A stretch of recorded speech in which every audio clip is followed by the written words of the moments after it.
Hello friends, आप सबका मेरे यूट्यूब चैनल में हार्दिक स्वागत है।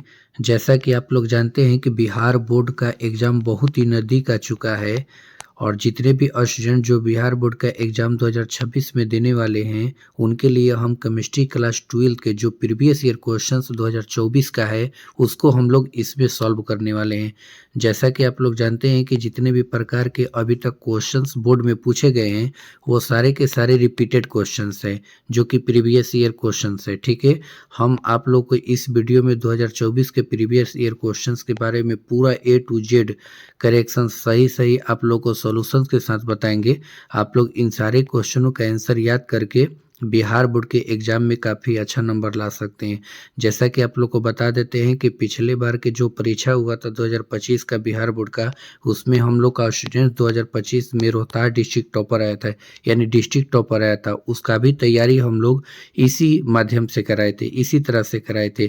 तो इसलिए यदि आप लोग 2026 में एग्ज़ाम देने वाले हैं केमिस्ट्री का, ठीक है, क्लास 12th में हैं आप, तो इस सारे चीज़ों को अच्छे से समझिएगा, इन सारे क्वेश्चनों को अच्छे से समझिएगा।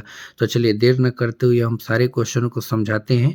यदि आप मेरे यूट्यूब चैनल में नए हैं तो इसको सब्सक्राइब कर दीजिएगा, लाइक भी कर दीजिएगा, ठीक है। और यदि मान के चलिए ये वीडियो आपको अच्छा लगेगा तो इसमें हम सारे के सारे प्रीवियस ईयर क्वेश्चंस 2009 से लेकर अभी तक 2023 तक अपलोड कर दिए हैं। उसको भी जाकर के आप लोग देख करके याद करके केमिस्ट्री में आप लोग 70 में जो 35 क्वेश्चंस करेगा उसको आप लोग कर सकते हैं, क्योंकि ये सारे के सारे क्वेश्चंस अच्छे से कर लेने पर 35 के 35 क्वेश्चंस आसानी से ये टैली कर जाते हैं, ठीक है।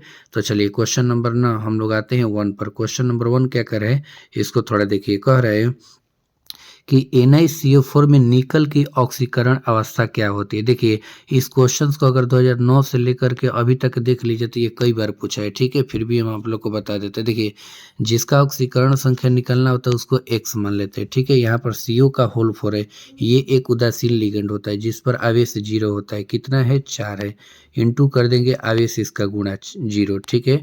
अब देखिए, इस पर टोटल पर कोई आवेश नहीं है तो इक्वल टू में क्या रखेंगे, 0 रखेंगे। जब सॉल्व कीजिएगा तो x पर कितना आएगा, 0। तो इस प्रकार से इसका ऑक्सीकरण संख्या निकल पर कितना हो जाएगा, 0 हो जाएगा, ठीक है। ये क्वेश्चन कई बार पूछा जा चुका है, ठीक है। तो इसलिए आप लोग इसको याद कर लीजिएगा। देखिए, अभी तक 2009 से लेकर 2025 तक में इसी क्वेश्चन को देखिएगा ना तो काफ़ी बार रिपीट किया गया है। इसलिए हम आप लोग को बोल रहे हैं कि सारे के सारे क्वेश्चन को आप लोग अच्छे से याद कर लीजिए। यही हम लोग का रिपीटेड क्वेश्चन बोर्ड में आने वाला है, ठीक है। चलिए क्वेश्चन नंबर हम लोग 2 पर आते हैं। देखिए, क्वेश्चन नंबर 2 कह रहे कि जलीय घोल में निम्न में से किसका मोलर विद्युत चालकत्व सबसे अधिक होगा। देखिए, ये सारे के सारे कोऑर्डिनेशन कंपाउंड दिए, ठीक है। और कोऑर्डिनेशन कंपाउंड की एक खासियत होती है मोलर चालकता के रूप में। देखिए, जितना ही मोलर चालकता की अगर बात करेगा उतना ही आयन की बात करेगा, ठीक है। यानी ऐसा कर सकते हैं, जो विद्युत चालकत्व होता है, मोलर विद्युत चालकत्व होता है, वो डायरेक्टली प्रोपोर्शनल टू क्या होता है, आयंस होता है, ठीक है। तो देखिए, आप लोग को बताते हैं, जब हम लोग इसको तोड़ेंगे ना तो ये देखिए क्लोरीन जो 4 गए, इसके 4 आयन बनेंगे। कितने बनेंगे, 4 आयन बनेंगे, ठीक है। 4Cl माइनस बनेगा। और एक ये जो कंपाउंड बचेगा PTNA3 का होल 6, ये एक कॉम्प्लेक्स बनेगा। तो इसमें क्या बना, एक कॉम्प्लेक्स बना और 4 क्लोराइड आयन बना। उसी तरह से इसमें एक कॉम्प्लेक्स बनेगा और इसमें क्या बनेगा, 3 क्लोराइड आयन बनेगा। इसी तरह से इसमें क्या होगा, एक इतना तक कॉम्प्लेक्स बनेगा और 2 क्लोरीन आयन बनेगा। इसी प्रकार से इसमें एक कॉम्प्लेक्स बनेगा और एक क्लोरीन आयन बनेगा। तो सबसे ज़्यादा आयन किसमें बना, ये पहला वाला ऑप्शन में, ठीक है। 4 क्लोराइड आयन और एक कॉम्प्लेक्स बना, ठीक है। तो इसके वजह से इसकी जो मोलर विद्युत चालकता होगी वो सबसे क्या हो जाएगी, अधिक हो जाएगी, ठीक है। तो इसका ऑप्शन ए जो होगा वो क्या हो जाएगा, सही आंसर हो जाएगा, ठीक है। चलिए अब हम लोग चलते हैं क्वेश्चन नंबर 3 पर। देखिए, क्वेश्चन नंबर 3 कह रहा है कि K3FeCN6 का IUPAC नाम क्या है, ठीक है। देखिए, IUPAC नाम जानने के लिए ना हम लोग का इसका पूरा का पूरा जो रूल नियम होता है उसको हम लोग को पढ़ना पड़ेगा, ठीक है। लेकिन फिर भी हम आप लोग को बताते हैं। देखिए, ये एक ऋणायनिक, ठीक है, ये एक एनायनिक क्या है, कंपाउंड है, कोऑर्डिनेशन कंपाउंड है, ठीक है। इसमें सबसे पहले जो इधर आता है इसको हम लोग काउंटर एटम बोलते हैं। चलिए आप लोग को बता देते हैं, ये काउंटर एटम कहलाता है। ये जो Fe एक केंद्रीय परमाणु कहलाता है और ये जिसके साथ जुड़ता है वो लिगेंड कहलाता है, ठीक है। तो इसका IUPAC नाम हम लोग देख लेते हैं क्या होगा। देखिए, पोटेशियम का युग हो उसको हम पोटेशियम ही बोलेंगे, ठीक है। तो इसका नाम हो गया क्या, हम लोग का पोटेशियम, ठीक है। अब देखिए, ये क्या है, 6, ये है CN। CN को हम लोग साइनो बोलते हैं, ठीक है। तो 6 रहेगा तो इसको हम हेक्सा बोलेंगे, ठीक है। और CN को क्या बोलेंगे, साइनो। तो 2 चीज़ें हम लोग जान गए, पोटेशियम हेक्सा साइनो, ठीक है। अब देखिए, अब हम लोग क्या करेंगे, इसका ऑक्सीकरण संख्या निकालेंगे, ठीक है। ऑक्सीकरण संख्या कितना आएगा, जैसे पहले में इसको x मान लीजिए, और इधर देखिए प्लस कितना 3 गुणे 1 कर दीजिए, क्योंकि पोटेशियम पर 1 चार्ज होता है, ठीक है। और ये 6 गुणे कितना, इस पर -1 होता है, -1 कोई चार्ज नहीं है तो इसको 0 कर दीजिए, टोटल पर कोई चार्ज नहीं है, ठीक है। जब सॉल्व कीजिएगा तो ये -6 + 3, ये घटाएगा तो -3, और इधर आएगा तो क्या आएगा 3। इसी को हम लोग रोमन नंबर में लिखते हैं, ठीक है। तो कहाँ तक हम लोग पहुँचे थे, ध्यान रखिए, इसका ऑक्सीडेशन नंबर कितना है, 3 है। अब हम लोग इसको लिखते हैं, देखिए ये हम लोग का हो गया पोटेशियम हेक्सासाइनो, ठीक है। और देखिए ये ऋणायनिक कंपाउंड है ना, तो इसलिए इसको हम लिखेंगे फेरेट, क्या लिखेंगे, फेरेट। और जब भी हम लोग केंद्रीय परमाणु लिखते हैं उसी में उसका ऑक्सीडेशन नंबर रोमन नंबर में लिखते हैं, तो 3। तो इसका पूरा नाम क्या हो जाएगा, आप लोग समझिए गए, पोटेशियम हेक्सासाइनोफेरेट, और क्या हो जाएगा, 3rd हो जाएगा ना। तो इसका IPSC नाम ऑप्शन डी क्या हो जाएगा, सही हो जाएगा, ठीक है। तो आप लोग इसका ऑप्शन डी सही कर लीजिएगा। चलिए अगला क्वेश्चन हम लोग देख रहे हैं, विटामिन B12 में उपस्थित रहता है, ठीक है। देखिए विटामिन B12 में ना कोबाल्ट उपस्थित रहता है, कौन रहता है, कोबाल्ट उपस्थित रहता है, ठीक है। तो इसका ऑप्शन ए क्या हो जाएगा, सही आंसर हो जाएगा, ठीक ना। चलिए अगला चलते हैं क्वेश्चन नंबर 5 पर।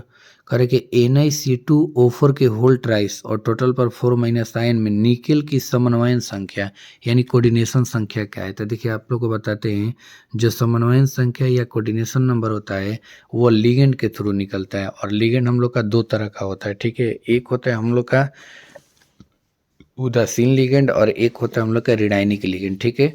और दूसरी बात अगर हम लोग पढ़े तो देखिए एक मोनोडेंटल लिगेंड होता है और एक बाइडेंटल, जिससे हम लोग का समन्वयन संख्या या कोऑर्डिनेशन नंबर क्या होता है, निकलता है, ठीक है। तो देखिए जो ये हम लोग का C2O4 का होल ट्राइस है, ठीक है, ये बाइडेंटल लिगेंड। बाइडेंटल लिगेंड का मतलब जितनी इसकी संख्या होगी उसमें 2 से गुणा कर दीजिएगा, ठीक है। तो आप लोग को हम बता देते हैं, देखिए H2O हो, ठीक है, CO हो ना, CN हो, क्लोरो हो, ये सब ना मोनोडेंटेड होते हैं, ठीक है। ये जितना संख्या में रहेगा वही उसका कोऑर्डिनेशन नंबर रहेगा। लेकिन देखिए बाइडेंटेड में 2 चीज़ याद रखिएगा, एक C2O4 जिसको ऑक्जिलेटो बोलते हैं, एक EN होता है जिसको ना एथिलीन डाई एमीन बोलते हैं, ये बाइडेंटेड होते हैं। तो ये जितना होंगे उसमें 2 से गुणा हो जाएगा। तो देखिए इसमें कितना है, 3 है, तो 3 गुणे 2 करिएगा तो कितना आएगा, 6। तो इसका कोऑर्डिनेशन नंबर कितना हो जाएगा, 2।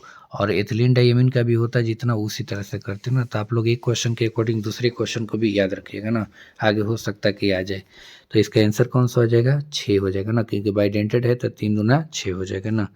तो इसका ऑप्शन कौन सा हो जाएगा, बी सही हो जाएगा, ठीक है। चलिए अगला क्वेश्चन 6वां कह रहे हैं कि CH3 और ये जो कंपाउंड है इसका IPSC नाम क्या था। देखिए यहाँ से नंबरिंग कीजिए, 1 2 3 और क्या हो गया, 4। देखिए 4 हुआ तो इसका नाम हो गया ब्यूटेन, ठीक है।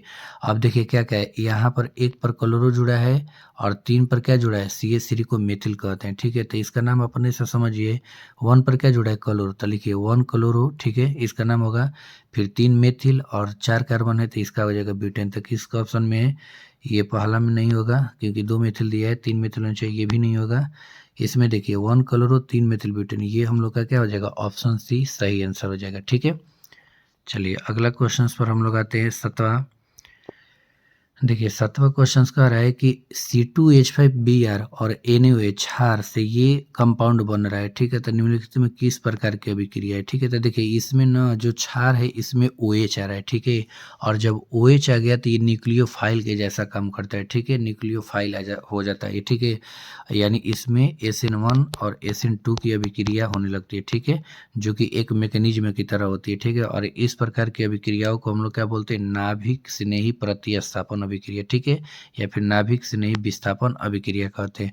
तो इसका ऑप्शन बी जो होगा क्या होगा, सही होगा, क्योंकि इसमें OH जो होगा एक न्यूक्लियोफाइल की तरह काम करेगा, जो कि एक ये इसमें जो हाइड्रोजन होगा क्लोरीन या ब्रोमीन इसको क्या करेगा, हटा देगा, ठीक है, और इसका स्थान अब पक्का कर लेगा ना। इसी को हम लोग बोलते हैं नाभिक स्नेही प्रतिस्थापन अभिक्रिया। चलिए अगला क्वेश्चन हम लोग का है, इसको अच्छे से समझते चलिएगा, ठीक है, क्योंकि ये सारे के सारे क्वेश्चंस क्या है, बहुत ही इंपॉर्टेंट है, ठीक है। तो चलिए अगले क्वेश्चंस को हम लोग देख लेते हैं। अगला क्वेश्चन हम लोग का है, निम्नलिखित में किस एल्किल हैलाइड, ठीक है, किस एल्किल हैलाइड का जलांशन SN1 क्रिया के द्वारा होता है। ठीक है, देखिए आप लोग को बताते हैं कि जो SN1 क्रिया होता है ना, ये टर्सरी एल्कोहल देता है, 3 डिग्री का एल्कोहल देता है। ठीक है, 3 डिग्री का क्या देता है, एल्कोहल। और 3 डिग्री का एल्कोहल कैसे आप लोग जानते हैं, आप लोग को बताते हैं। देखिए ये कार्बन ना यहाँ पर कितने कार्बन से जुड़ेगा, 3, और ये मान लीजिए OH हो गया। एक बात की बात हम कहते हैं, ठीक है।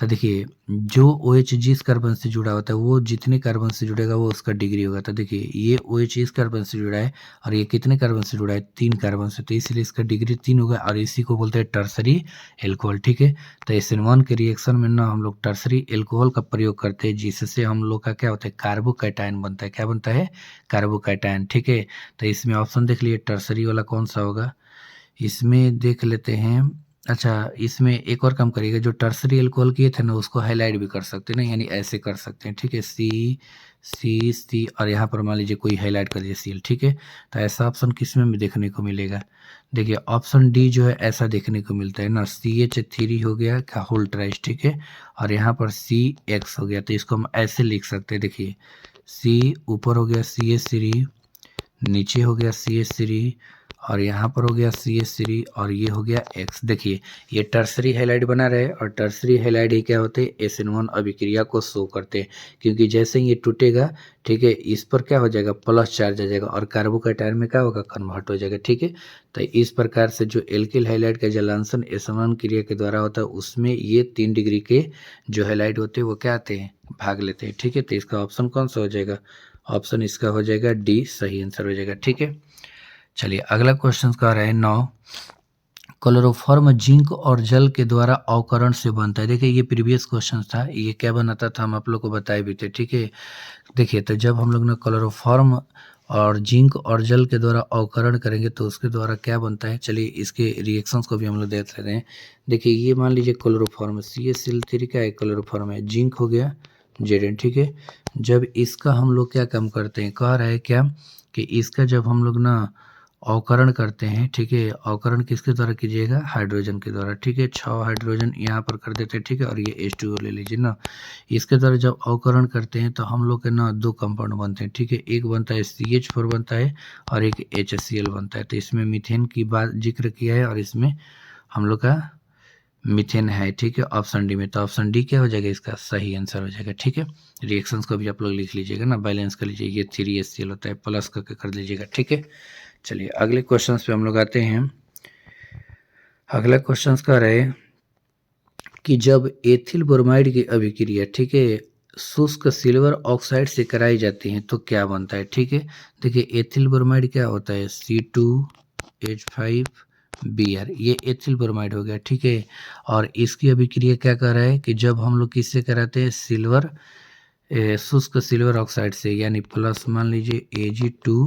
ठीक है, Ag2 और हम लोग ऑक्साइड कर रहे हैं तो O कर देंगे। ठीक है, जब इससे कराई जाती है तो हम लोग का एक नया कंपाउंड बनता है जिसको हम लोग इस प्रकार से लिखते हैं C2H5O और C2H5। ठीक है, तो देखिए इसको हम लोग ना डाई एथिल क्या बोलेंगे, ईथर भी बोलेंगे। ठीक है, इस प्रकार से हम लोग इसको ना डाई एथिल क्या करेंगे, ईथर बोलेंगे। ठीक है ना, और यही कंपाउंड हम लोग का बनता है। ठीक है, और प्लस में मान लीजिए अगर कहिएगा तो ये ब्रोमीन है, Ag होता है तो 2AgBr बनता है। क्या बनता है, 2AgBr। तो ये पूरा इसका क्या है, रिएक्शंस है, आप लोग इसको लिख भी सकते हैं। तो क्या बना है, डाई एथिल ईथर बना है। तो हम लोग का ऑप्शन कौन सा हो जाएगा, ऑप्शन हो जाएगा ए, सही आंसर हो जाएगा। ठीक है, देखिए सारे क्वेश्चन को हम लोग काफ़ी एक्सप्लेनेट के साथ समझा रहे हैं, आप लोग इन सारे क्वेश्चनों को अच्छे से समझते जाइएगा ना और याद भी कर लीजिएगा। चलिए अगला क्वेश्चन कह रहा है कि लुकास, ठीक है, ल्यूकास अभिकर्मक है। ठीक है, देखिए ल्यूकास अभिकर्मक क्या होता है, आप लोग को हम बता देते हैं कि देखिए ये जो होते हैं ना, अनाद्र जिंक क्लोराइड और HCl का मिश्रण होता है। अनाद्र जिंक क्लोराइड और HCl का क्या होता है, मिश्रण होता है। तो ये पहला ऑप्शन नहीं होगा, ये भी ऑप्शन नहीं होगा। देखिए ये ऑप्शन बी में दिया, अनाद्र ZnCl2 एवं सांद्र HCl। ठीक है, इन दोनों का मिश्रण क्या कहलाता है, ल्यूकास अभिकर्मक कहलाता है। ठीक है, तो ऑप्शन बी इसका क्या हो जाएगा, सही आंसर हो जाएगा ना। अगला क्वेश्चन है, देखिए ब्यूटेन 2 ऑल है। ठीक है, ब्यूटेन 2 ऑल, देखिए ये भी क्वेश्चन ने कई बार पूछा जा चुका है और ये क्या होता है, तो चलिए आप लोग को हम बताते हैं। देखिए अगर ब्यूटेन 2 ऑल की बात करिएगा तो ऐसे लिखिएगा। ठीक है, ये OH कर दीजिए और यहाँ पर CH3 कर दीजिए, सॉरी CH2 कर दीजिए और यहाँ पर CH3 कर दीजिए ना, तो नंबरिंग करिए 1 2 3 और 4। तो देखिए ये OH इस कार्बन से जुड़ा और ये कितने कार्बन से जुड़ा है, 2 कार्बन, एक ये और एक ये। तो इस प्रकार से ये सेकेंडरी डिग्री हो गया, ठीक है। तो इसका जो आंसर होगा ऑप्शन बी क्या हो जाएगा, सही हो जाएगा, ठीक है। तो इसमें सेकेंडरी डिग्री होता है, सेकेंडरी एल्कोहल होता है ना। चलिए अगला क्वेश्चन कह रहे हैं निम्नलिखित में से कौन टर्सरी एल्कोहल है। आप लोग को बताइए, देखिए कैसा होगा। देखिए ये जो कार्बन मान लीजिए OH है, ठीक है, ये जितने कार्बन से जुड़ेगा वहीं उसका क्या होता है, डिग्री होता है ना। तो यहाँ पर देखिए OH इसमें देख लीजिए तो कौन सा होना चाहिए। अच्छा इस ऑप्शन को देखिए, ऑप्शन बी को देखिए ना, ये OH जो है इस कार्बन से जुड़ा है, ठीक है, और ये कितने कार्बन से जुड़ा है, 1 2 और 3, ठीक है। तो ये टर्सरी एल्कोहल हो गया, ठीक है। तो ऑप्शन बी इसका क्या होगा, सही होगा। देखिए जबकि इसमें नहीं देखने को मिलेगा, इसमें नहीं मिलेगा और आपको इसमें भी देखने को नहीं मिलेगा, ठीक है। तो ऑप्शन बी इसका क्या हो जाएगा, सही आंसर हो जाएगा, ठीक है। चलिए अब आते हैं क्वेश्चन नंबर हम लोग 14 पर, ठीक है। देखिए क्वेश्चन नंबर 14 क्या कर रहा है, इसको अच्छे से देख लीजिए, ठीक है। ये एक कंपाउंड दिया और इसका IPAC नाम पूछा है, ठीक है। तो देखिए नंबरिंग यहाँ से कर दीजिए, जिधर से ये OH ग्रुप जुड़ा होता है उधर से नंबरिंग होता है 1 2 और 3, ठीक है। तो देखिए यहाँ पर क्या है, 2 पर क्या जुड़ गया, मेथिल, CH3 को क्या बोलते हैं, मेथिल ग्रुप बोलते हैं। तो मेथिल जुड़ गया और 3 कार्बन होता है नंबरिंग में, तो 3 को प्रोपेन बोलते हैं, ठीक है। और ये चूंकि 1 पर है तो 1 ऑल होगा, ठीक है। इसका सफिक्स क्या आता है, ऑल आता है। तो इस प्रकार से इसका जो नाम होगा क्या होगा, ये देखिए 2 मेथिल, ठीक है। जैसे नंबरिंग 1 2 3 था तो 2 मेथिल है तो 2 मेथिल हो गया, ठीक है। और 3 कार्बन है तो प्रोपेन हो गया और 1 ऑल कर दीजिए, ठीक है। इस प्रकार से इसका सही आंसर हो जाएगा ना। तो इसका ऑप्शन देख लेते हैं, 2 मेथिल 1 प्रोपेनॉल है, ओके। ये आइसोब्यूटेनिल अल्कोहल, ये IPAC नहीं होगा, ठीक है। 2 मेथिल 1 ब्यूटेनॉल, ब्यूटेनॉल दिया है, ठीक है। तो ये ब्यूटेनॉल होकर भी नहीं करेगा क्योंकि 4 कार्बन है, इनमें से कोई नहीं। तो देखिए इसका आंसर ये हो जाएगा ना, 2 मेथिल, ठीक है। ये 2 पर मेथिल है और 3 कार्बन के लिए 1 2 3 के लिए क्या लिखते हैं हम लोग, प्रोपेन लिखते हैं। और चूंकि 1 पर है तो 1 प्रोपेनॉल लिखिए, चाहे 1 यहाँ पर क्या लिखिए, 1 प्रोपेनॉल लिखिए, चाहे प्रोपेन 1 ऑल लिखिए ना, ऐसे भी लिख सकते हैं ना, प्रोपेन 1 ऑल, ये भी लिख सकते हैं, ठीक है। यानी ऐसे कर सकते हैं 2 मेथिल प्रोपेन 1 ऑल या फिर 2 मेथिल 1 प्रोपेनॉल ना, यही इसका क्या हो जाएगा, सही आंसर हो जाएगा, ठीक है। तो ऑप्शन ए क्या हो जाएगा, सही आंसर हो जाएगा, ठीक है। तो चलिए अब हम लोग ना क्वेश्चन नंबर 15 पर आते हैं, ठीक है। देखिए क्वेश्चन नंबर 15 का रहा है कि निम्नलिखित में किसकी अभिक्रिया एल्किल हैलाइड से कराने पर ईथर बनता है, ठीक है, ईथर बनता है। तो देखिए इसमें दिया है शुष्क Ag2O से, आर्द्र Ag2O से, शुष्क ZnO से और आर्द्र ZnO से। तो देखिए इसके लिए हम लोग क्या काम करेंगे ना, एक अभिक्रिया का एग्जाम्पल ले लेंगे जिससे ये सारी चीज़ हम लोग को ना अच्छे से समझ में आ जाएगा, ठीक है। जैसे मान लीजिए हम ले लेते हैं, जैसे एक एल्किल हैलाइड ले लिए, ठीक है। अब इसकी अभिक्रिया हम क्या कर रहे हैं, Ag2O से करा रहे हैं, ठीक है, Ag2O से करा रहे हैं। तो क्या ये बनेगा, हम आप लोग को बताते हैं, ठीक है। ये ड्राई है ना, ये शुष्क है, ठीक है। Ag2O क्या है, शुष्क है। तो देखिए ये बनता है ना 2, ठीक है, ROR कर दीजिए, ठीक है ना। ये मान लीजिए सममित ईथर कहलाता है जब दोनों सेम रहते हैं। आप प्लस बनेगा 2AgX। तो देखिए इस प्रकार से कंपाउंड जो बनाता है ना वो शुष्क Ag2O बनाता है, ठीक है। क्योंकि एल्किल हैलाइड को ईथर में बदलने के लिए ना हम लोग का शुष्क Ag2O की क्या होती है, आवश्यकता होती है। तो इसका ऑप्शन ए क्या हो जाएगा, सही हो जाएगा, ठीक है। चलिए अब चलते हैं अगले क्वेश्चन पर। क्वेश्चन नंबर 16 कह रहे हैं कि ये जो कंपाउंड है, ठीक है, इसका IPAC नाम क्या है। तो देखिए यहाँ पर एल्डिहाइड है, चाहे कार्बोक्सिलिक अम्ल होता है, जहाँ पर ये ग्रुप होता है वहीं से क्या होता है, नंबरिंग होता है, क्योंकि ये क्या होता है, क्रियाशील ग्रुप होता है ना। तो यहाँ से नंबरिंग करिए 1 2 3 और क्या हो जाएगा 4। तो इसका देखिए 4 हुआ तो इसका नाम ब्यूटेन हो गया, IPAC में इसको क्या बोलेगा, ब्यूटेन, ठीक है। अब चलिए इसमें देखिए 3 पर जुड़ा है OH जिसको हम लोग हाइड्रोक्सी बोलते हैं। तो देखिए इसके में देख लिए 3 किस में, एक बी में मिल रहा है 3 हाइड्रोक्सी, ठीक है। और यहाँ पर ना ब्यूटेनॉल दिया है, ब्यूटे क्या दिया है, नॉल दिया है। तो नॉल नहीं होता, ब्यूटेनॉल, ठीक है। तो या तो इस ऑप्शन को सुधार लीजिएगा, 3 हाइड्रोक्सी ना ब्यूटेन, ऐसे भी लिख सकते हैं। देखिए 3, ठीक है, हाइड्रोक्सी, ठीक है, अच्छा ब्यूटेन, ठीक है, और 1 ऑल, ऐसे भी लिख सकते हैं, ठीक है। इसमें दिया है ब्यूटेनॉल, ठीक है, या फिर अपना इसको ऐसे भी लिख सकते हैं, ब्यूटे वन को हटाकर ब्यूटेनॉल भी ऐसे कर सकते हैं, ठीक है। तो आप लोग इसको कैसे लिखेगा हम बताते हैं। देखिए सबसे पहले इसको देख लीजिएगा कि लिखा है 3 हाइड्रोक्सी, ठीक है, और क्या लिखे है ब्यूटेनॉल, नॉल जो लिखा है ना इसको ब्यूटेनॉल कर दीजिएगा, ठीक है। तो इस प्रकार से देखिए अगर ये ऑप्शन सही करना होगा तो ब्यूटेनॉल करना पड़ेगा, नहीं तो इसमें से कोई ऑप्शन सही नहीं, इसलिए इसका ऑप्शन डी क्या हो जाएगा, सही हो जाएगा, ठीक है। इनमें से कोई नहीं होगा, और नहीं तो इस ऑप्शन को खाली इसमें नॉल के जगह पे नल कर देते हैं, क्योंकि देखिए ये जो ग्रुप होता है इसका सफिक्स होता है अल, क्या होता है अल, इसीलिए ये आता है नल, ठीक है। इसमें नॉल है तो ये OH का एल्कोहल का दे दिया, ठीक है। तो इसके वजह से इतना ही गलती की वजह से ये ऑप्शन नहीं होगा, ऑप्शन इसका क्या हो जाएगा, डी सही हो जाएगा, ठीक है। लेकिन अगर इस ऑप्शन को नल कर देते हैं तो यही ऑप्शन हम लोग का क्या हो जाएगा, सही हो जाएगा, ठीक है।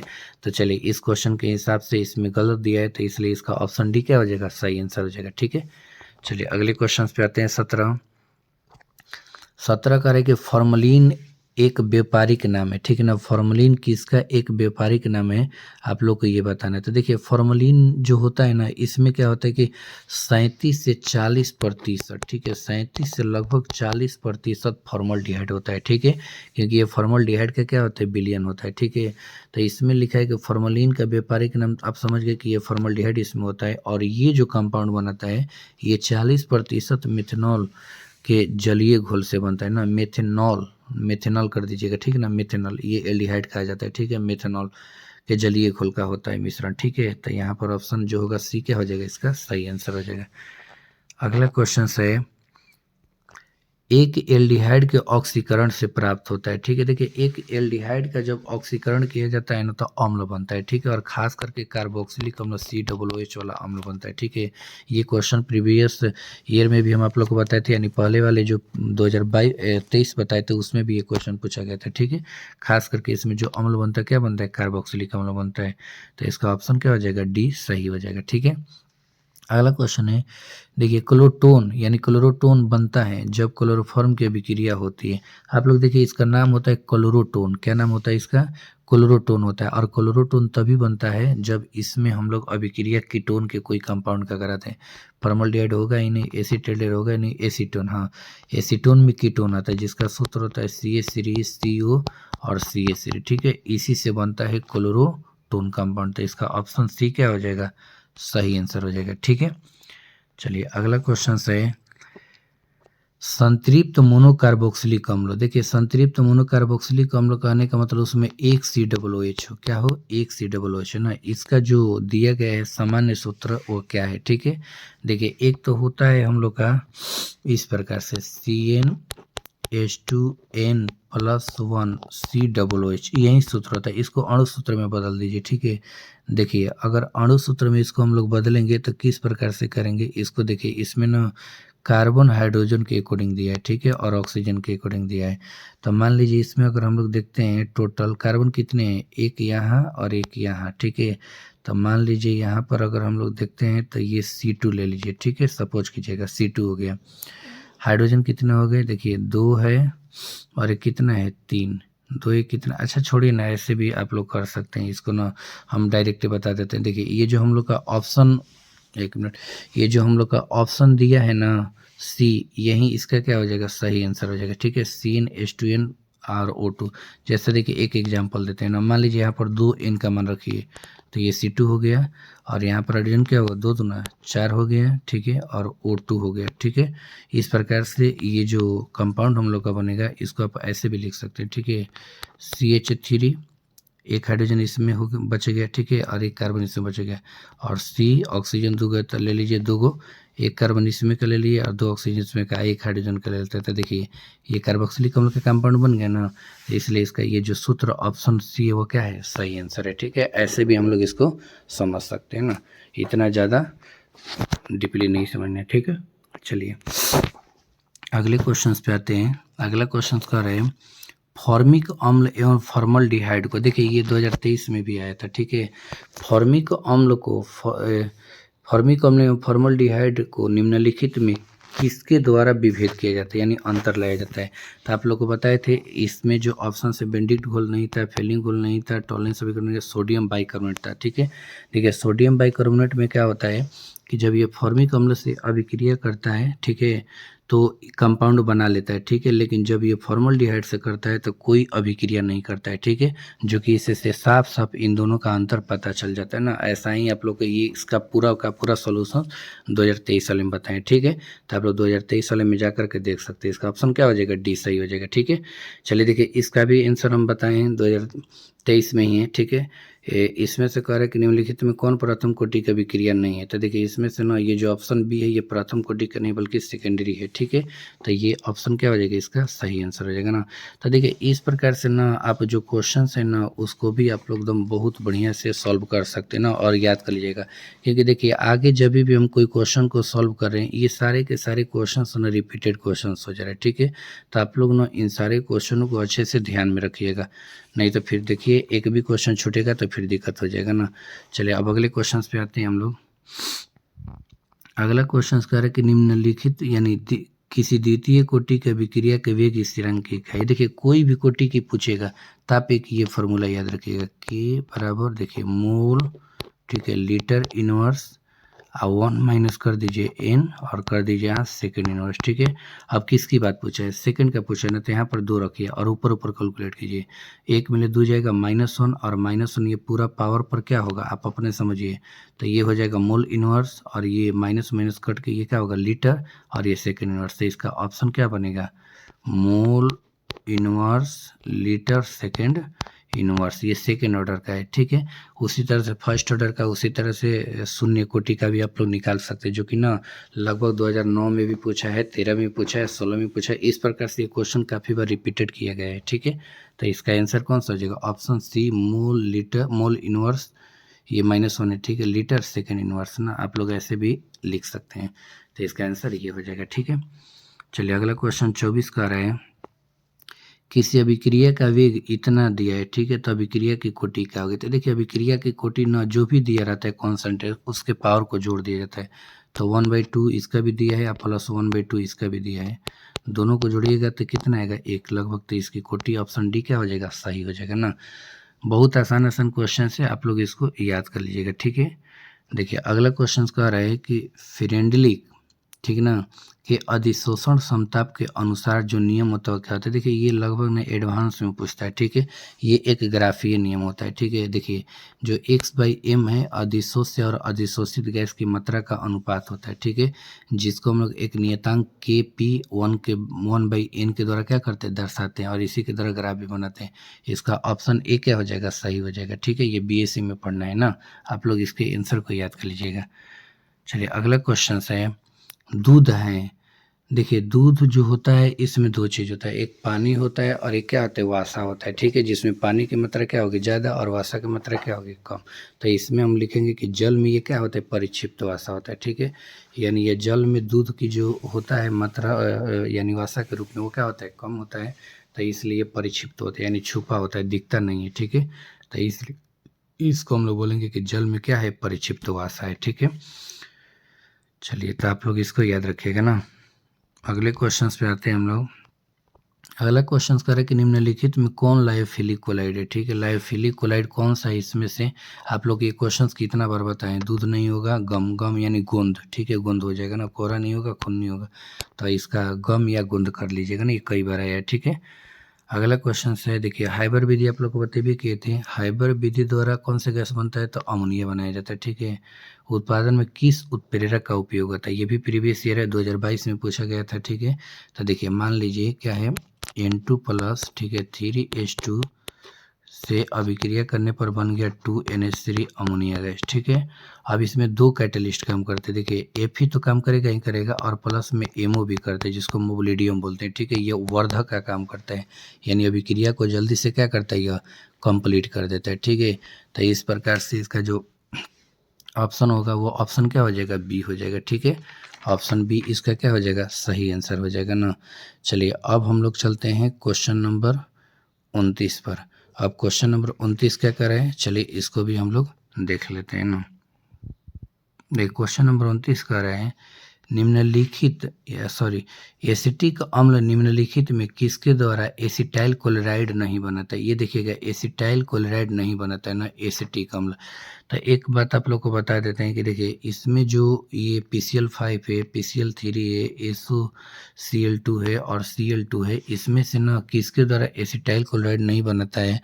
तो देखिए सबसे पहले इसका कारण देखिए एसिटाइल क्लोराइड बनाने के लिए ना हम लोगों को क्लोरीन गैस जो होता है उसको OH द्वारा स्थापित करना पड़ता है, ठीक है।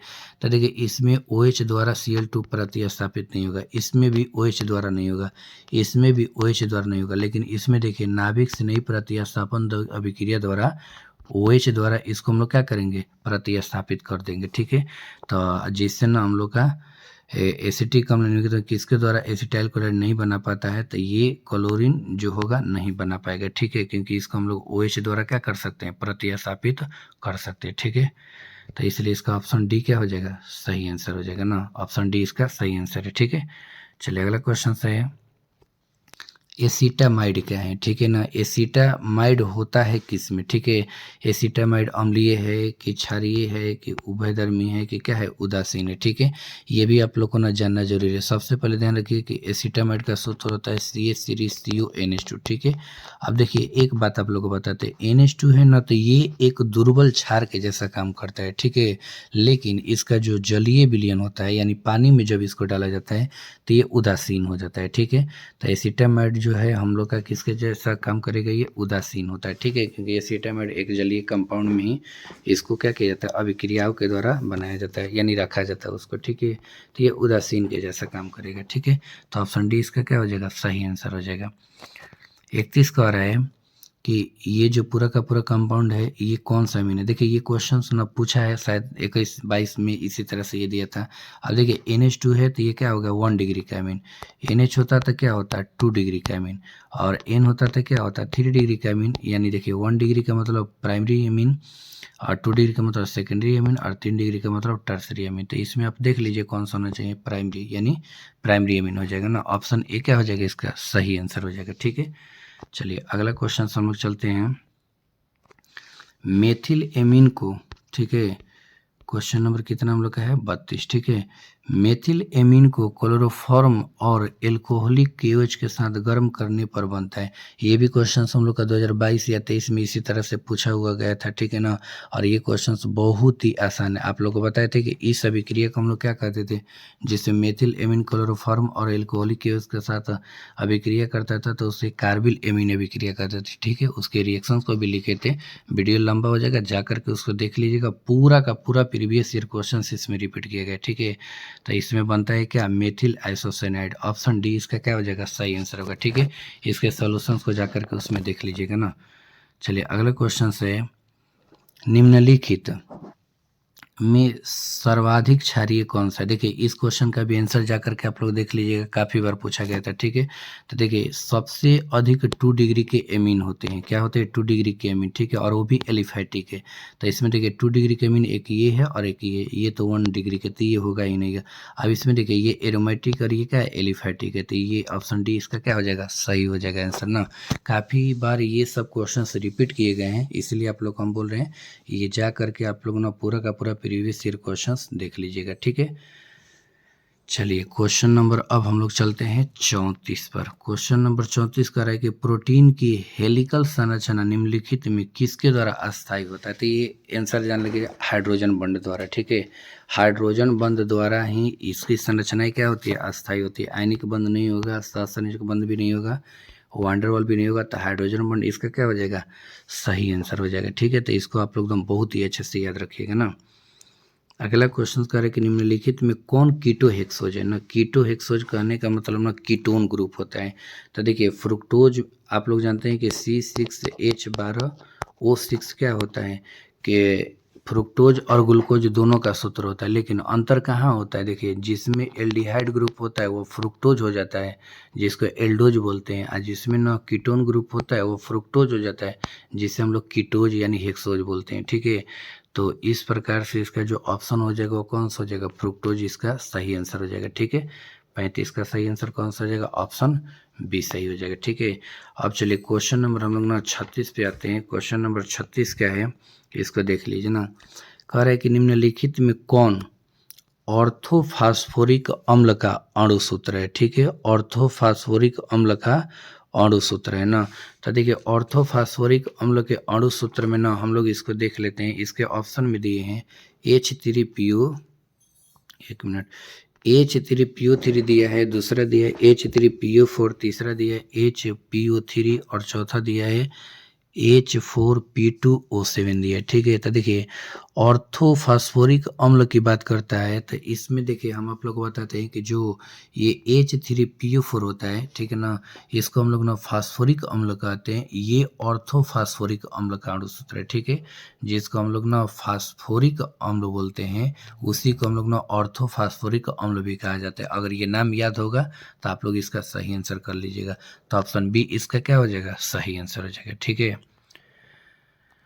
चलिए अगला क्वेश्चन करें कि HCl4 की संरचना क्या होती है। देखिए HCl4 की संरचना कई बार आ गया। ठीक है, क्या होती थी, वर्ग समतलीय होती थी। ऑप्शन इसका जो सी होगा वो क्या हो जाएगा, सही हो जाएगा। ठीक है, ये क्वेश्चंस बहुत बार रिपीट है इसीलिए बार बार आ जा रहा है, तो हम लोग इसको अच्छे से सॉल्व भी कर ले रहे हैं। ठीक है, 38 कह रहा है कि निम्नलिखित में कौन हैलोजन धनात्मक ऑक्सीकरण अवस्था प्रदर्शित नहीं करता है। ठीक है, देखिए नहीं करता है धनात्मक ऑक्सीकरण अवस्था। तो आप लोग को बताते हैं कि देखिए जिन तत्वों का विद्युत ऋणात्मकता सबसे ज़्यादा होता है, ठीक है, वह धनात्मक ऑक्सीकरण नहीं प्राप्त कर पाते हैं, क्योंकि उनमें प्रतिकर्षण बहुत ही क्या होता है, अधिक होता है। ठीक है, अधिक प्रतिकर्षण होने के कारण ही वह धनात्मक ऑक्सीकरण अवस्था प्रदर्शित नहीं कर पाते हैं। तो इसमें से आयोडीन है, ब्रोमीन है, क्लोरीन है, फ्लोरीन, तो सबसे ज़्यादा फ्लोरीन का होता है। ठीक है, तो ऑप्शन डी इसका क्या हो जाएगा, सही हो जाएगा।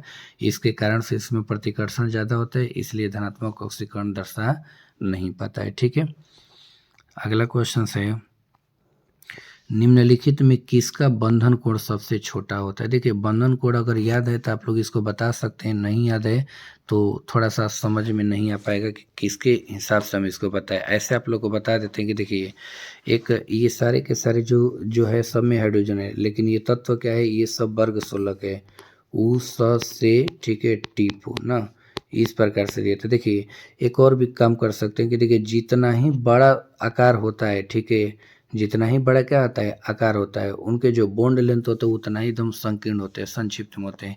इसकी वजह से उनका आकार भी क्या हो जाता है, काफ़ी छोटा होता है, बॉन्ड एंगल काफ़ी छोटा होता है। ऐसे आप लोग ना इसकी जानकारी के लिए याद रखिएगा, H2O का लगभग ना 104.5 होता है। कितना होता है, 104.5 लगभग में। इसका लगभग 92.1 होता है ना। H2 इसका 92 क्या होता है, लगभग ये होता है। इसी से आप लोग कर लीजिएगा, H2AC का लगभग ना 91 के आसपास होता है। ठीक है, और जो H2TE है इसका लगभग 90 के आसपास आता है। तो सबसे कम यही है, तो इसलिए इसका आंसर क्या हो जाएगा, ऑप्शन डी सही हो जाएगा। ठीक है, चलिए अगला क्वेश्चन है निम्नलिखित में किसमें अयुग्मित इलेक्ट्रॉनों की संख्या सबसे क्या है, अधिकतम है। अयुग्मित इलेक्ट्रॉनों की संख्या देखिए ये आयन दिया है, तो मैग्नीशियम का परमाणु संख्या 12 होता है, 2 गो घट गया तो क्या हो गया, 10 गो, तो ये नियोन हो गया। ठीक है, ध्यान रखिएगा ना। और नियोन का होता है, इसके पी ऑर्बिटल क्या होते हैं, भरे होते हैं। ठीक है, अब देखिए टाइटेनियम 3 है, इसमें से घटा दीजिएगा। ठीक है, अयुग्मित इलेक्ट्रॉन डी वाले में आते हैं। ठीक है, तो ये ऑप्शन ऐसे ही नहीं होगा। ठीक है, अब देखिए टाइटेनियम इरिडियम ये आते हैं। तो टाइटेनियम के क्या होता है, साइंस टीचर बिनता है, इसका एटॉमिक नंबर क्या होता है, 22 होता है। 22 में 3 को घट गया तो क्या आएगा, 19, ये भी डी में नहीं आ पाएगा। ठीक है, अब देखिए इसका क्या होता है, साइंस टीचर बिनता है नहीं, इसका क्या होता है, 23 होता है। ठीक है, 23 में 3 को घट गया तो ये क्या आएगा, 20, तो ये लास्ट में ये 4s2 तक ही रह जाता है, ये भी डी में नहीं आएगा। अब इसका देखिए 26 होता है। ठीक है, क्या होता है, 26 होता है। 26 में 3 को घट गया तो कितना, 23, तो 23 है तो ये क्या होगा, 4s2 3d3 हो गया। तो डी में आया तो 3 को अयुग्मित इलेक्ट्रॉन इसमें क्या आएगा।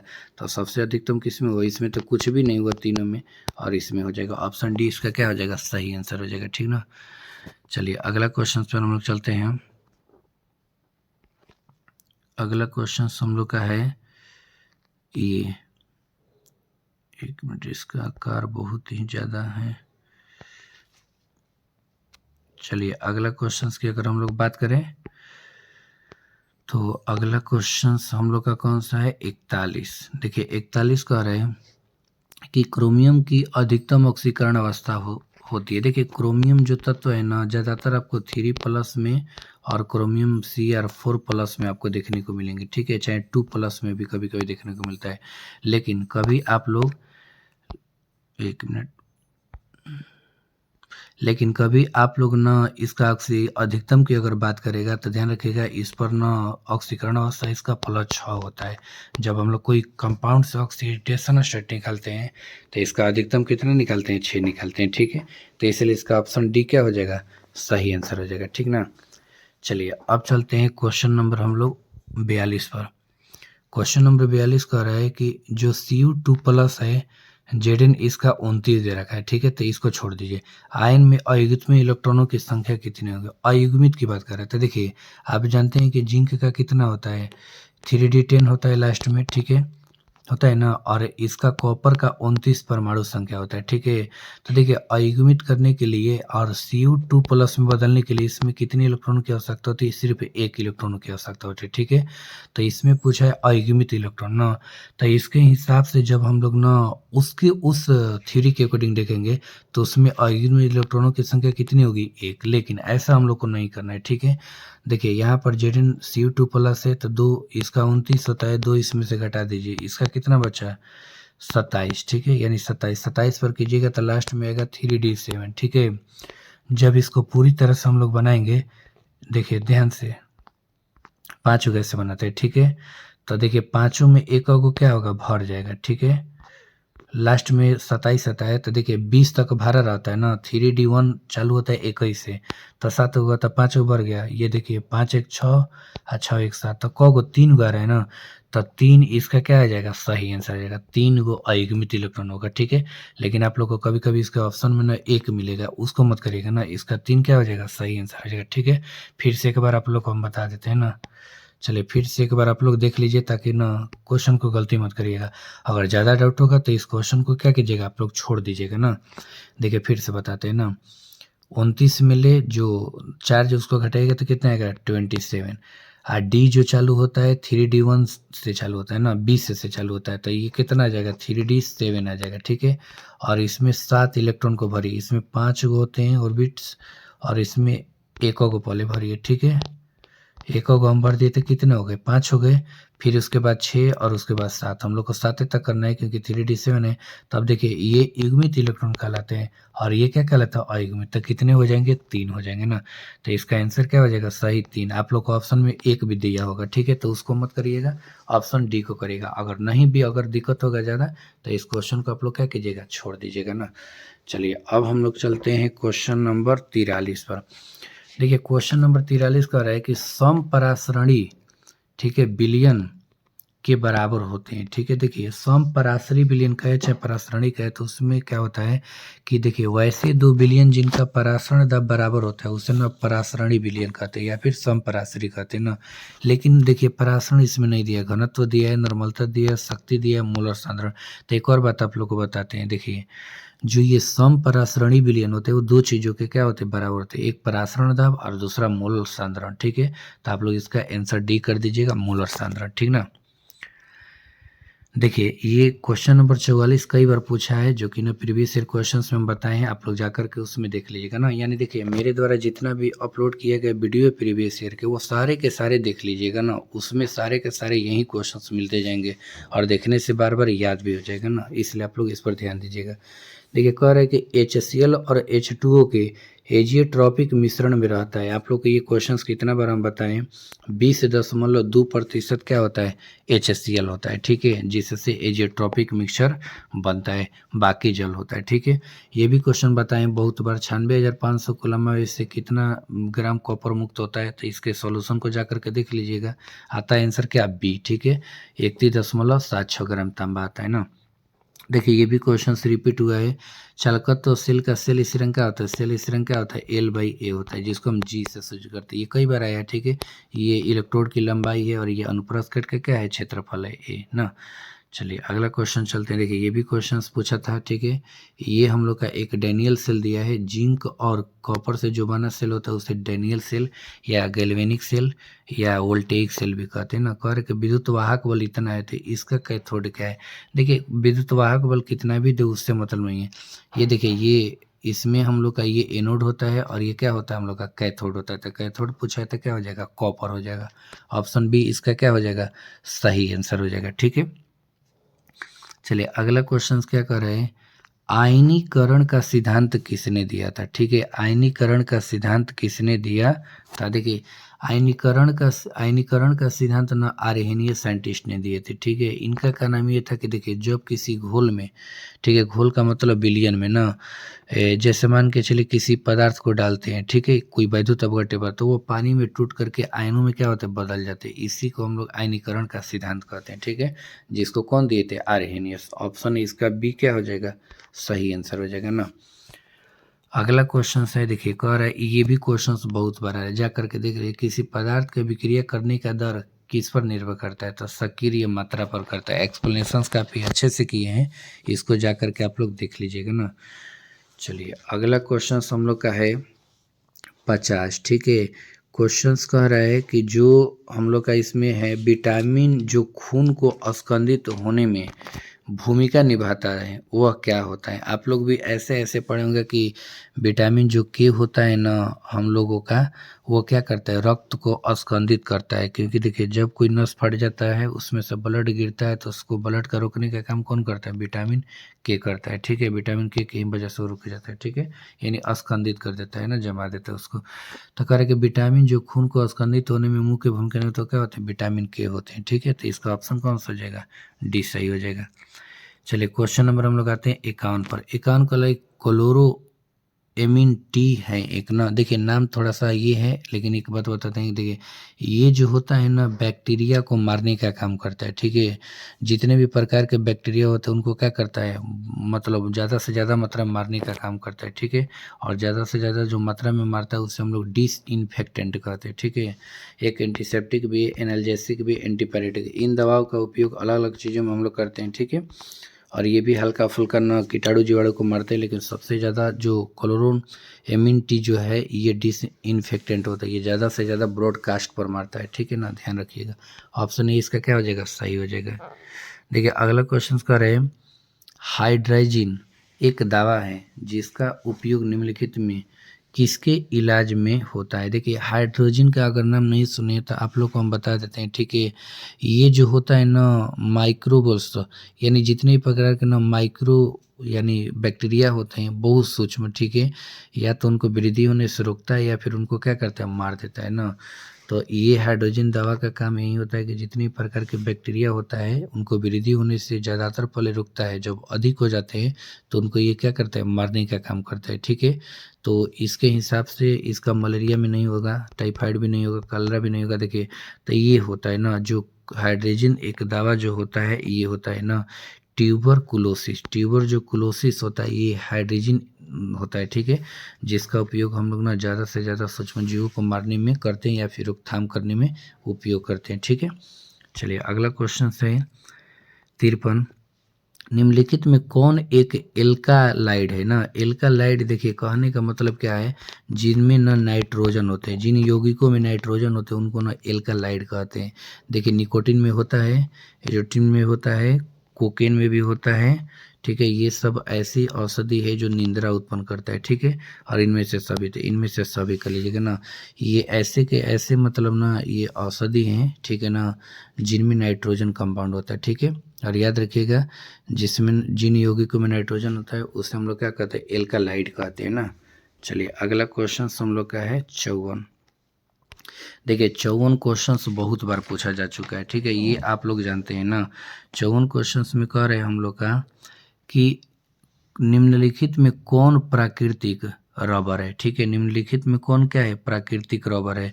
अब आप लोग जानते हैं कि ये क्वेश्चन इतना बार आ चुका है कि आप लोग को ये पूरा का पूरा दम याद भी हो गया। ठीक है, जैसा आप लोग को बता दें कि आइसोप्रीन दिया है, ठीक है ना, नाइट्रोसेलुलोस दिया है, पॉलीएथिलीन दिया है, बेक्लाइट दिया है। ठीक है, तो इसको जा करके देख लीजिएगा। इसके साथ साथ ना हम कई प्रकार के ना पॉलीमर के भी बारे में क्या किए हैं, बताए हैं, जो कि आप लोग इसको अगर याद कर लेते हैं तो ये बहुत ही क्या हो जाएगा, इंपॉर्टेंट है। ठीक है ना, बहुत ही ये काम आने वाला है ना।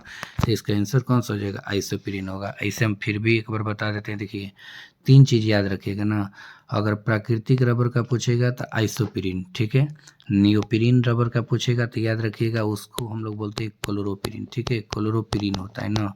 और एक पूछता है नायलॉन 6 का, ठीक है, नायलॉन 6 का बहुत बार पूछा है, तो उसका ध्यान रखिएगा ना, कैप्रोलैक्टम होता है। क्या होता है, कैप्रोलैक्टम होता है ना। इसको आप लोग लिख भी सकते हैं, इसका क्या होता है, कैप्रोलैक्टम होता है, ठीक है।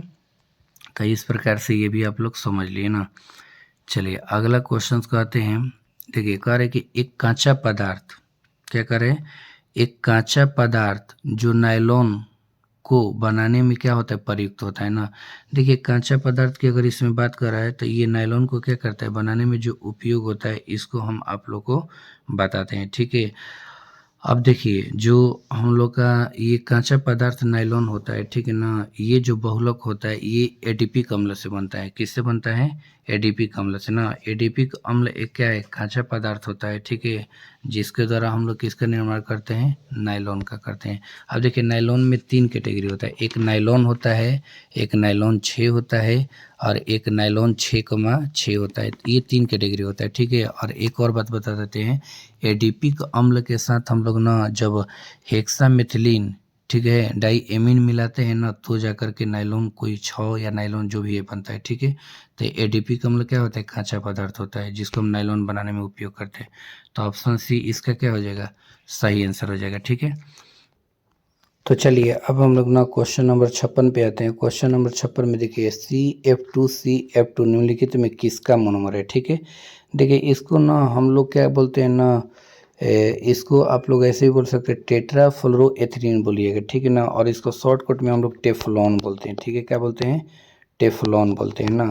तो इसको देख लीजिए, ऑप्शन में टेफ्लॉन है, ग्लाइप्टोल है, नायलॉन 6 है, ब्यूना एस है, तो टेफ्लॉन हो जाएगा, ठीक है। और कभी कभी इसको ना हम लोग ध्यान रखिएगा PTFE भी बोलते हैं। PT का मतलब देखिए पॉलीटेट्राफ्लोरोएथिलीन इसका नाम होता है ना, जो कि ये किसका मोनोमर होता है, टेफ्लॉन का। था इसका ऑप्शन ए क्या हो जाएगा, सही हो जाएगा ना, याद रखिएगा इसको। चलिए अगले क्वेश्चन का रहे 57।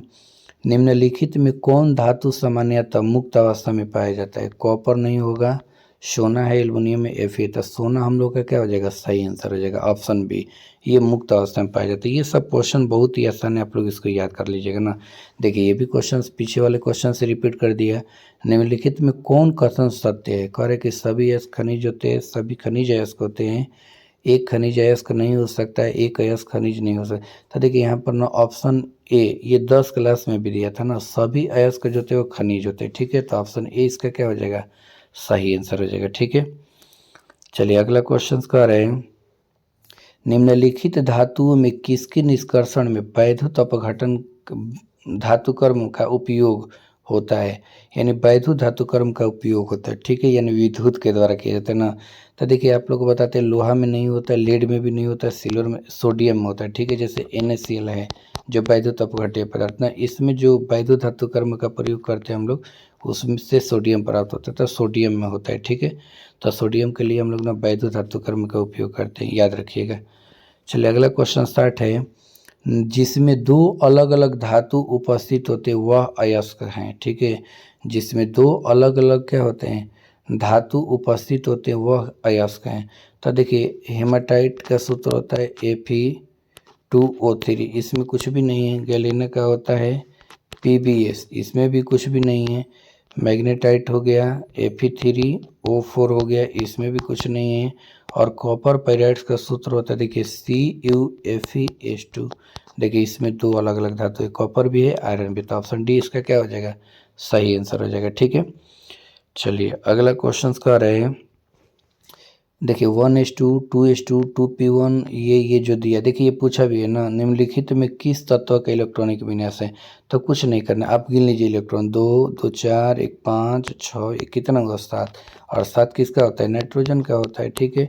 और परमाणु संख्या नाइट्रोजन का होता है, तो ये नाइट्रोजन का दिया, तो ऑप्शन सी इसका क्या हो जाएगा, सही आंसर हो जाएगा, ठीक है। चलिए अगला क्वेश्चन कर रहे हैं हम लोग का, निम्नलिखित में कौन नाइट्रोजन का ऑक्साइड हंसाने वाला गैस है। ये तो मान लीजिए जनरल नॉलेज में आते हैं कि जो नाइट्रस ऑक्साइड होता है जिसका सूत्र N2O होता है, ठीक है, उसी को हम लोग बोलते हैं हंसाने वाला गैस, लाफिंग गैस के नाम से भी जानते हैं ना। तो नाइट्रिक ऑक्साइड नहीं होगा, नाइट्रस ऑक्साइड है यहाँ पर। तो ऑप्शन बी क्या होगा सही, जिसको लाफिंग गैस के भी नाम से हम लोग जानते हैं। ठीक है, अब हम लोग क्वेश्चन नंबर 63 पढ़ते हैं। 63 करें कि निम्नलिखित में किसकी बंधन ऊर्जा सबसे अधिक है। ठीक है, देखिए बंधन ऊर्जा सबसे अधिक होता है अधातुओं में। ठीक है, तो इसमें से देखिए तो अधातु एक ऑक्सीजन है, एक सल्फर है, ये दोनों नहीं होंगे। ठीक है, एक उपधातु है तो ये क्या है, धातु, ये दोनों नहीं होंगे। ठीक है, अब देखिए इसमें यहाँ पर ध्यान दीजिए ना, जो जिसका आकार छोटा है, जैसे ऑक्सीजन का आकार सल्फर के आकार से क्या है, छोटा है। ठीक है, तो देखिए जिसका आकार छोटा होता है उसमें प्रतिकर्षण क्या होता है, ज़्यादा होता है और बंधन कमजोर हो जाता है। ठीक है, और जिसका आकार बड़ा होता है उसमें प्रतिकर्षण कम होता है और उसका बंध क्या होता है, मजबूत हो जाता है। तो इसलिए इन दोनों की अपेक्षा हम लोग जब आंसर की बात करेंगे, बंधन ऊर्जा की बात करेंगे, तो क्या हो जाएगा, एस में ज़्यादा होगा। ठीक है, यानी सल्फर सल्फर में क्या होगा, ज़्यादा होगा। ठीक है, चलिए क्वेश्चन नंबर 64 पे आते हैं। क्वेश्चन नंबर 64 करें कि हीरा निम्नलिखित में किस प्रकार का रावा है। ठीक है ना, रावा की बात कर रहे हैं। ठीक है, तो रावा मतलब ना ठोस, तो देखिए आयनिक नहीं होगा, आणविक नहीं होगा। ठीक है ना, सहसंयोजक हो जाएगा। सहसंयोजक का एक और नाम होता है, जानते हैं क्या, नेटवर्क ठोस। ठीक है, नेटवर्क रावा भी कहेगा, चाहे नेटवर्क ठोस भी कहेगा, तो आप लोग ध्यान रखिएगा, उसी की बात कर रहे हैं। ठीक है, चलिए अगला क्वेश्चन हम लोग का कह रहे हैं, NaCl रावा की संरचना होती है। तो देखिए NaCl रावा की जो संरचना होती है FCC होती है, जिसको हम लोग फेस सेंटर्ड क्यूबिक कहते हैं और हिंदी में फलक केंद्रित घनाकार कहते हैं। ठीक है ना, तो ये FCC कर लीजिएगा, फलक केंद्रित घनाकार हो जाएगा। ऑप्शन बी इसका क्या होगा, सही आंसर हो जाएगा। ठीक है, चलिए अगला क्वेश्चन 66 है, निम्नलिखित में कौन रावाहीन ठोस है। ठीक है, रावाहीन का मतलब ना याद रखिएगा, इसको हम लोग ना अक्रिस्टलीय ठोस भी बोल सकते हैं। क्या बोल सकते हैं, अक्रिस्टलीय ठोस बोल सकते हैं, और नहीं तो इसी को ना बेरवेदार ठोस भी बोलेंगे, और नहीं तो रावाहीन ठोस बोलेंगे। ठीक है, तो रावाहीन कह रहा है, तो देखिए रावाहीन में हीरा नहीं होगा, ग्रेफाइट नहीं होगा, साधारण नमक नहीं होगा, कांच हो जाएगा। तो ऑप्शन डी इसका क्या हो जाएगा, सही आंसर हो जाएगा। ठीक है, अब देखिए ये भी क्वेश्चंस कई बार पूछा जा चुका है, अष्टफलकीय रिक्तिका कितने गोलों से घिरी होती है। ठीक है, तो ये आप लोग का आंसर हम बताए थे, अष्टफलकीय में 6 करिएगा। ऑप्शन ए जो होगा इसका क्या होगा, सही होगा ना। अष्टफलकीय रिक्तिका में कितने गोलों से घेरी होती है, तो ये आप लोग को हम बता दिए कितना, 6। और ये क्वेश्चंस इतना बार रिपीट किया गया कि आप लोग को ये याद भी हो गया होगा। ठीक है, तो आप लोग इन सारे क्वेश्चनों को ना अच्छे से क्या कीजिएगा, याद कर लीजिएगा। ठीक है, चलिए अगले क्वेश्चन पे आते हैं। 68 क्वेश्चन कह रहे हैं कि किसी विलयन के साधारण को व्यक्त कौन सा तरीका तापक्रम पर निर्भर नहीं करता है। ठीक है, तो देखिए तापक्रम पर निर्भर वही नहीं करता जिसमें आयतन नहीं आता है। मोलरता में आयतन आता है, नॉर्मलता में आयतन आता है, फॉर्मलता में भी आता है, तो ये सब निर्भर ताप पर करते हैं, लेकिन मोलरता में आयतन नहीं आता है, इसलिए ये ताप पर निर्भर नहीं करता। तो ऑप्शन डी इसका क्या आ जाएगा, सही होगा। क्योंकि आप लोग भी जानते हैं कि आयतन, जैसे मान लीजिए पानी है, पानी को अगर थोड़ा सा भी गर्म करते हैं तो उसका आयतन क्या होता है, कम हो जाता है, यानी उसकी सांद्रताएँ भी क्या होती है, प्रभावित होती है। तो इसलिए मोलालता जो होगा ये ताप पर निर्भर नहीं करेगा। ठीक है, चलिए अगला क्वेश्चन 69 है, निम्नलिखित में कौन राउल्ट नियम से धनात्मक विचलन दर्शाता है।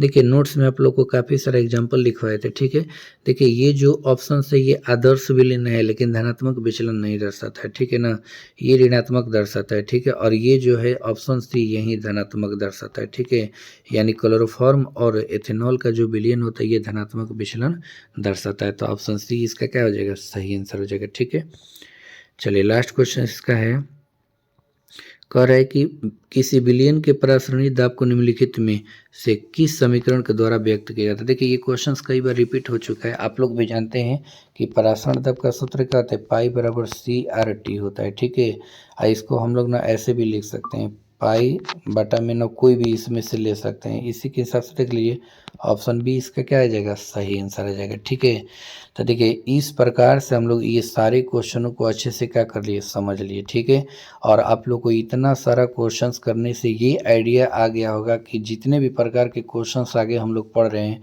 उसमें से ज़्यादा क्या है, रिपीटेड क्वेश्चन है। इसलिए हम आप लोग को बार बार बोल रहे हैं कि यदि केमिस्ट्री में एकदम अच्छा नंबर लाना है और ऑब्जेक्टिव में 35, जो 70 ऑब्जेक्टिव दे रहा है उसमें से 35 लाना है, ठीक है ना, 35 ही करना है, और 35 में 35 नंबर लाना है, तो ये सारे के सारे जितने भी प्रीवियस ईयर क्वेश्चन है उसको आप लोग अच्छे से अध्ययन कर लीजिए। ठीक है, जिससे आप लोग का ये 1 से 70 तक जो क्वेश्चंस देगा, ठीक है, उसमें से जो 35 क्वेश्चंस करना पड़ेगा वो टोटल के टोटल क्या करेगा, टैली करेगा, ठीक है।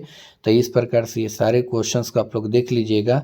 अभी तक हम 2009 से लेकर के, ठीक है, 2024 तक के सारे क्वेश्चंस को हम लोग अपलोड किए हैं, ठीक है। इसलिए ये सारे क्वेश्चनों को अच्छे से आप लोग देख लीजिए, आप लोग का पूरा बिहार बोर्ड एग्जाम अच्छे से जाएगा, ठीक है, क्योंकि ये एक अनुभव के आधार पर हम बता रहे हैं, ठीक है। तो चलिए आज के लिए इतना ही। थैंक्स, मिलते हैं अगले वीडियो में। यदि आप मेरी इस यूट्यूब चैनल में नए होंगे तो इसको लाइक कर दीजिएगा, सब्सक्राइब कर दीजिएगा और कमेंट भी कर दीजिएगा, ठीक है। तो चलिए अगले हम लोग प्रीवियस ईयर क्वेश्चंस लेकर आते हैं 2025, और उसमें भी आप लोग को एकदम अच्छे से एक्सप्लेनेशन के साथ बताते हैं, ठीक है। तो चलिए आज के लिए इतना ही। थैंक्स।